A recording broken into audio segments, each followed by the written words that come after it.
बोलेला कागा अगनावा हो शिव पार्वती। बोलेला कागा अगनवा हो शिव पार्वती। गौरी जी आई है भोले जी आई है। गौरी जी आई है शंकर जी आई है। गोदिया में गणपति ललनावा हो शिव पार्वती है।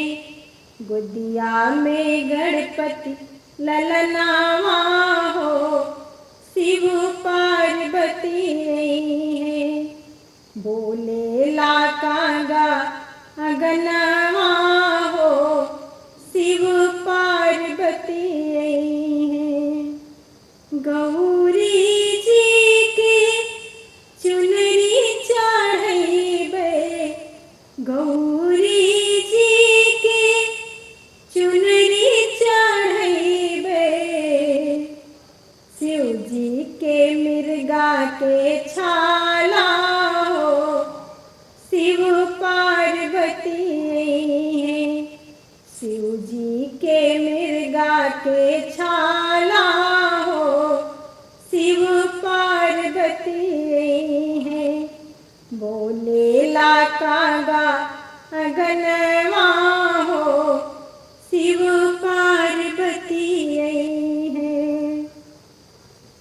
गणपति जी के मोदक चढ़ैबे। गणपति जी के लाडू चढ़ैबे।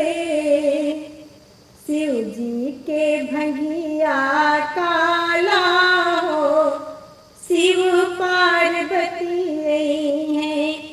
शिव जी के भंगिया काला हो शिव पार्वती है। बोलेला कागा अगनवा हो शिव पार्वती है।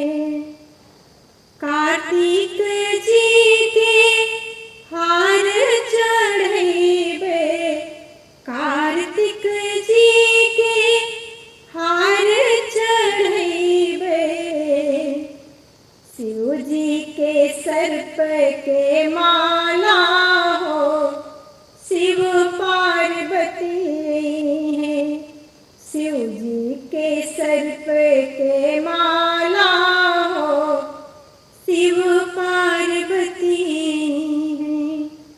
बोलेला कागा अगनवा हो शिव पार्वती है।